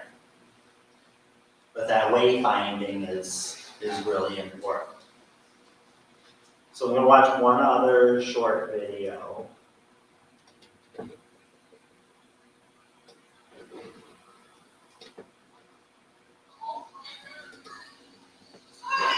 This is not it. No, the derby. Today we are visiting faith-based communities, individuals.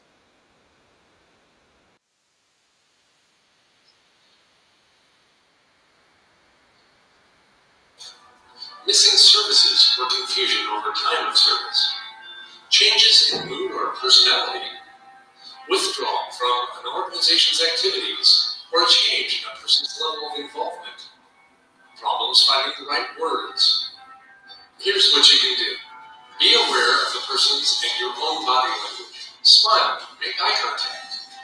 Greet people warmly, tell them your name, even if you suspect they might know you.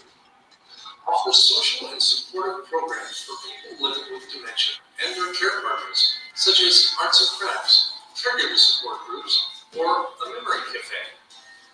Invite those with early stage dementia to join you in activities or volunteer. Offer to be a worship friend who is willing to sit with and assist people living with dementia through the worship service. Support caregivers and those with dementia who can't attend the service by helping the family worship at home, bringing them a recording or readings from the service, or offering to help with the family's to-do list. If someone is talking, calling out, or pacing, try to redirect or help them to another area. Inform your congregation by speaking about Alzheimer's, hosting educational events, and sharing resources.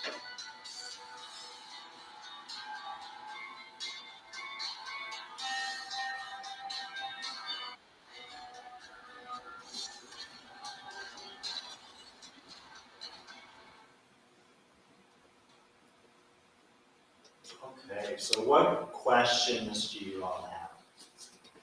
You find, have there ever been studies done as to people's, say professional people, people that are highly educated versus those who back out of school, high school or whatever, as far as dementia goes? I mean, loading the brain for years, and just one thing after the next to a point where you've had enough, or I haven't seen studies, and it doesn't mean that they aren't out there in regards to, I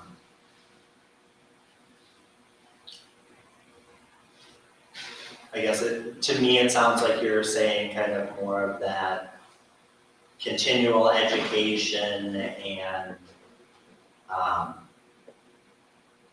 high performance, I guess. stress job.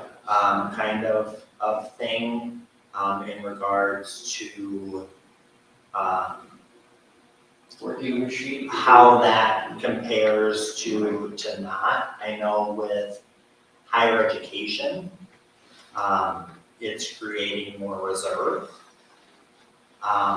With that being said, I've worked with many highly educated, continual learners, that had some form of dementia.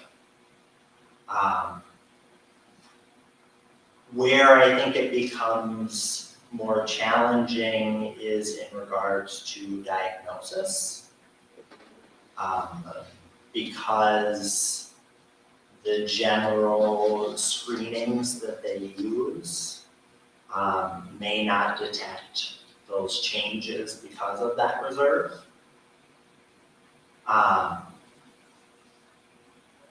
When we're looking at those screenings, I always recommend that people do one whether they have concerns or not, because it's establishing that baseline for you. And so that's what's really important, is are there changes for you versus do I fall in the general population of average? And different screens go into different things. But I think really establishing that baseline is really important. Now, stress, most definitely a contributor to dementia. Most definitely. Stress, lack of sleep, nutrition, Yeah. exercise, all of those things are things that we have control over. That can, play a role for or against it. So, learning more, so you can always contact me. I'm at the Aging Disability Resource Center, which is in Juneau, in the health services or human services and health building, which is right across the street from the Clearview, in the old Clearview building. Or one of the old Clearview buildings. So I'm up on the 3rd floor. The ADRC is up there, and they can help with a lot of different resources, programs, things people might qualify for. I don't do anything with qualifications, with applying for things, with funding, or any of that part. Other people at the ADRC do. My role really is education, awareness, resources that are available, things like support groups or engagement groups, support in the community. I think you have a wonderful program. The Alzheimer's Association, they have a lot of education materials on their website, not just in regards to Alzheimer's, but different types of dementia. They also have a 24-hour, 7-day-a-week helpline. The Dementia Friendly Dodge Coalition, if you're not aware of that, it is a Dodge County group. There is a monthly meeting, and they really work on networking amongst members, helping with awareness and event stuff, and it's free for anybody to be a part of. Dementia Live is a program that I offer, and it's an experience-based program. Where people wear headphones and goggles and gloves and are asked to do some tasks and get a better understanding of what it might be like to have dementia. Why people might do what they're doing. I think really it's just a really fantastic program, so that's something that if you're interested in doing in the future, we can do. There's one scheduled at the library in October that's open to the public. Virtual dementia tours. I may need to update the slide because I need to reach out and see if the hospital is still doing them. They were prior to COVID, but I don't know for sure if they're still doing them. Very similar program, just different companies that put them out. Previously, before the merger stuff, at least they were training all of their new staff, which I think is fantastic. to be training staff and, really having more of those tools of how do we support people, have better understanding of what's going on. Caregiver grants, so there are some grants available through the Aging Disability Resource Center. There's an Alzheimer's Family Caregiver Support Grant that's dementia focused, not just Alzheimer's, and there's a National Family Caregiver Support Program. And those are both, federal funded programs, but administered by the county. The national one is not just for caring for adults or seniors. It can be grandparents that are caring for a grandchild, or siblings, or whatever the case may be. Music and Memory is a program we offer, where we create a playlist with individuals of favorite songs that have positive connections and meaning for the individuals, so that they can have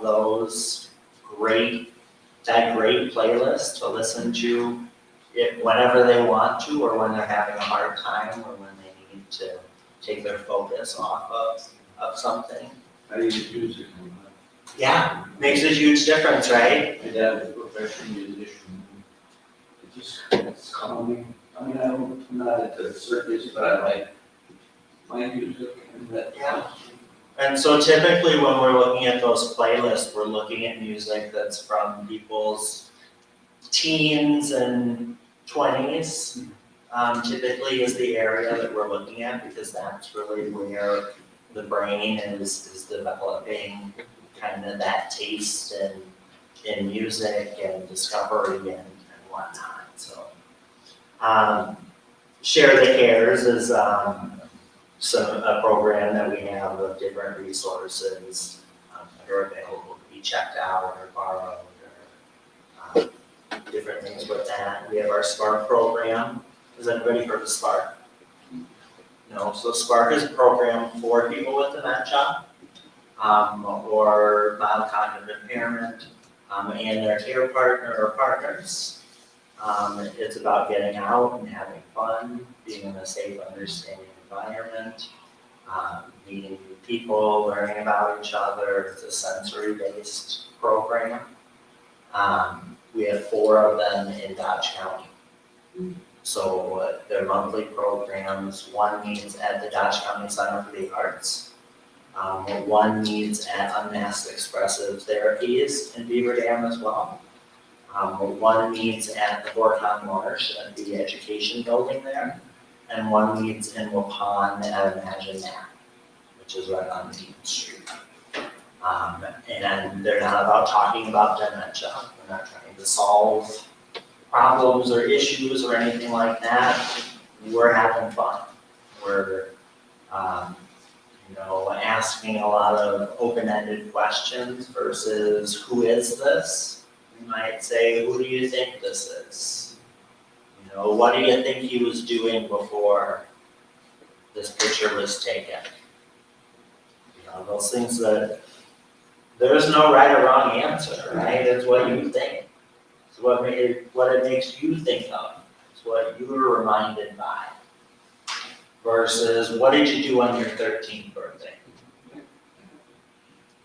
Who was there? What kind of cake was it? Yeah. That's relying on our memory. Yeah. The Spark, we're not relying on memory. Okay, so it's an opportunity for people to be involved and be able to express themselves. We offer transportation at the ADRC, so if people are needing medical rides, those have a priority, medical rides, but sometimes we're able to do rides for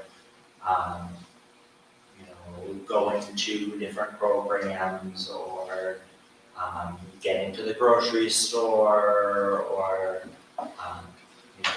different things. So one of the really fantastic things with our transportation program is that if say somebody lives in Beaver Dam and they need transportation to Green Bay for a procedure, our transportation can take them to Green Bay. Okay, so really a fantastic program. So they do have suggested donations for that program to make it function and help as many people as possible. People do have to, there are qualifications for it. But really is just, I think, a fantastic resource for Dutch County. And there's the nutrition program. Has anybody heard of Project Lifesaver? So Project Lifesaver is a program, it's a national program. The Dodge County Sheriff's Office manages one program in Beaver Dam. The police department manages the Beaver Dam area. So it is a bracelet or anklet that somebody would wear. And if they were to get lost, the police then is able to figure out where they're at. It's a computer chip. So, yeah, it's got a computer chip in it. They have technology that they have devices that ping off of each other and, are able to determine which direction the person is and really narrow that down. And I haven't heard, but I know they were working on adding some of that technology into some of the vehicles so that it wasn't just those couple box devices. They could have more people working on that. As the national program, say you're enrolled in the Beaver Dam program and you go someplace else and they have the program there, they're able to also help in those situations. So many times you see that people, they walk, in metro areas, just walk away and can't find, they don't have another home or someplace. And so in Beaver Dam, if you live in Beaver Dam, the police department provides that program at no cost. They receive funding to keep that program free. So they do the maintenance on those devices, they check the batteries, they make sure everything's working on a scheduled basis. And there's no cost to it. And so those can be used for anybody that may be at risk for wandering, whether that's somebody with dementia or a child with autism or anything in between. So really great program. And if you're not in Dodge, you're in Beaver Dam, the Dodge County Sheriff's Department does that program, and there is I think a monthly fee. But there's always ways to work around that and find funding if that's an issue. So safety comes before cost. Yeah. Memory cafes. So right now we have a memory cafe in Watertown, very similar to a SPARK program, but it has less requirements. Memory cafes can really happen anywhere. And can have a ton of different things going on, where a SPARK program has some more rules that go with it. We have one in Watertown at Heritage Homes, and then there's also a quarterly one at the library. What was that? Beaver Dam Watertown for the library. Both of them are in Watertown. Yeah. Hopefully something like that will start in Beaver Dam. Because I think those are just great opportunities for people to get out and have fun and be around other people. Social isolation is a huge huge thing. Different support groups, so I run several support groups. I do one that's specific for caregivers of dementia, not any specific type of dementia. And that's on Mondays, it's twice a month. We Zoom or people can call by phone. I do a group that's for individuals with dementia, that have mild cognitive impairment or earlier stage dementia. I do also a group that is for caregivers of somebody with Lewy body dementia.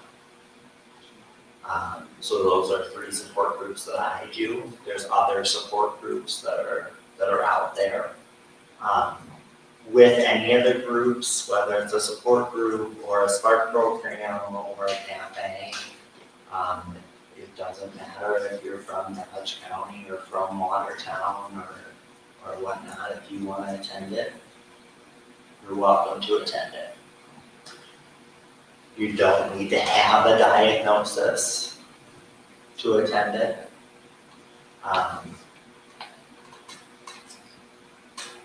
There's the Wisconsin Parkinson's Foundation, also the Lewy Body Dementia Association, the the Association of Frontotemporal Dementia is another one. Is that Parkinson's one, or is that based on? Yes. I want to say, and don't quote me, that it's like Brookfield. I want to say it's like in the Milwaukee area, but not. I work with the Michael J. Fox. Okay. Oh, wonderful. Good organization. Mm-hmm. Yeah, they're doing a lot of great things. So local supports, things like that, so respite care to provide caregivers a break can look like a lot of different things, whether that's a program for the person with a diagnosis so that the caregiver can go and do something else. Somebody coming into the home to help with things like that. Adult day centers, unfortunately, we don't have any of those in Dodge County. They closed during COVID or right around COVID and aren't reopening. So there is one in Fond du Lac, in Hartford, and in Fort Atkinson. Would be great. Somebody wants to start one in Beaver Dam or Dodge County. Let's see. Assisted living facilities or memory care facilities, nursing homes. There's a lot of those out there, and depending on what the needs are, different places are going to be better fits. So people often ask, well, what's the best one? Well, there isn't a best one. The best one's the one that's going to meet your needs. It's going to be the place that you want to be at. That's going to, so, don't get caught up on the fancy, outside. So it's inside. It's really, what's going to meet your needs. How much are you going to be looking at the outside? I had to visit my wife for the Women's League. And they have almost nothing, even trying to listen to each other. And it was for an hour. And people would come up and take a wheelchair away to go off right, other people that have sense. And she's gone. It was not even. A lot of frustration. Dementia-friendly community groups. So we have Dementia-friendly Dodge. We also have a group in Watertown, the Watertown Dementia Awareness Coalition. Dementia-friendly employers toolkit, so that's something the Department of Health and Human Services put together. And then there's a lot of education, both face-to-face, as well as online. The state has paid for licensing for, the program True Alta, which is a learning platform for home caregivers. So any home caregivers in Wisconsin can sign up for that. It's not specific to dementia. It's, caregiving. It has a ton of stuff in there about dementia, but it also has a ton of stuff in there just in regards to needs as people age. For people that aren't, that are younger. Okay, so what do you guys see as things that would be helpful here? Now that we've learned a little bit. Signage, Signage, having kind of a, I don't know what text was, but having people who are willing to be, but like advocates, so as people need, guides or to sit with them, and I mean, to have that team kind of in place. And regular inventories to see what the current needs are of the people who are coming. Well, it's a study of this building, because it's not, we don't recognize that It's been brought up a lot. And you want to walk through with us and see that. I'm a maintenance guy here, and there's another kid that's our same age as I am, but we do all maintenance. right, and what a great position to be able to work with some of those individuals, that could be their meaning and purpose, is helping with those kinds of projects that maybe aren't the extent that they were previously, but they're able to help with on this level. I'm sure there's things that we'll do. Just like if somebody physically isn't able to do something, how can we involve them mentally in it? How can we use them as our mentor? And having this relationship with you is huge too, as a resource. We'll be looking at ongoing training. I'd love to do that, the Dementia Live, that would be cool. Dementia Friends is another program that is similar to Dementia Friendly Business Organization, except it's really geared more for individuals, and how an individual can make a difference versus how the organization can make a difference. So that might be something that might be helpful as well, especially for those, Is there anything that can be call done to prevent? champions. Is there anything that can be done to prevent any harm from anyone? I think more awareness, if we can recognize things before they escalate to being here before we're doing anything, that's gonna make a big difference. So when we notice that somebody is frustrated, we're not just ignoring that and assuming it'll fix itself. We're seeing, is there something we can do to resolve that frustration? And now we don't have that issue. It may be, we need to make sure that you've got something to eat because your blood sugars drop. And that really affects people's decision making. You know, we need to make sure that, you know, whatever is put in place so that that risk is eliminated. But every situation is going to be different as to how we resolve that safety concern or that challenge or. I think we really need to talk to me about that, about your situation. I mean, I have a lot of, not full, but kind of that, being a 30-year veteran, law enforcement, and judge, and I think, Yeah, because we want everybody to be safe. especially these two birds, they're been in this church so many years. Yeah, we want everybody to be safe.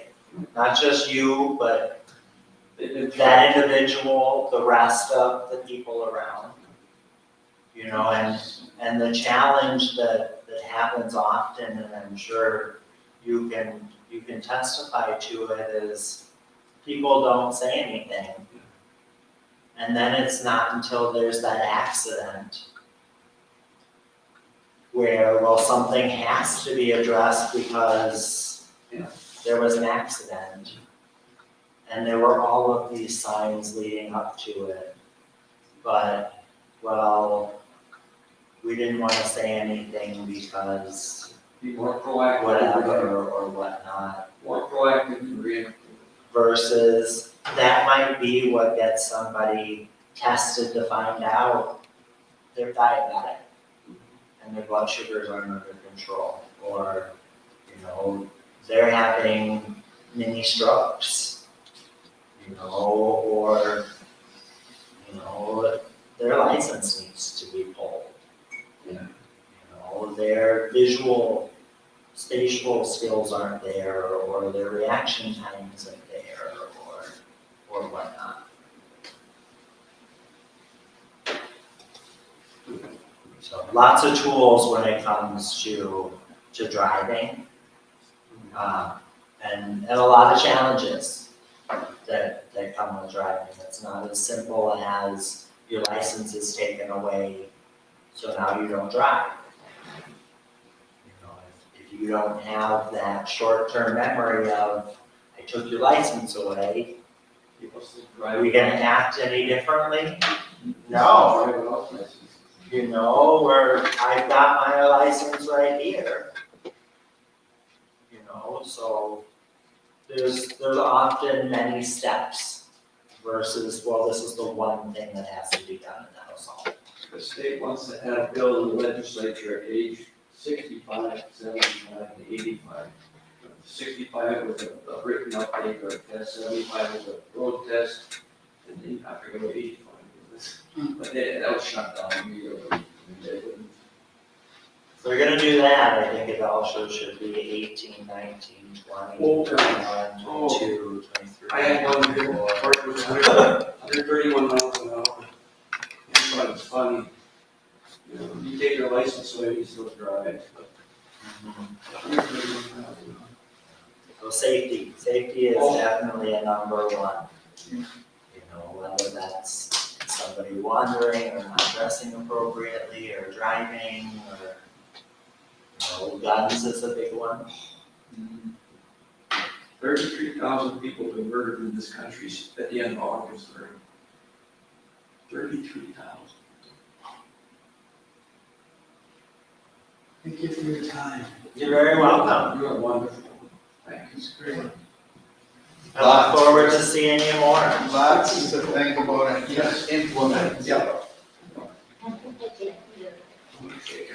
And I have a few resources for you.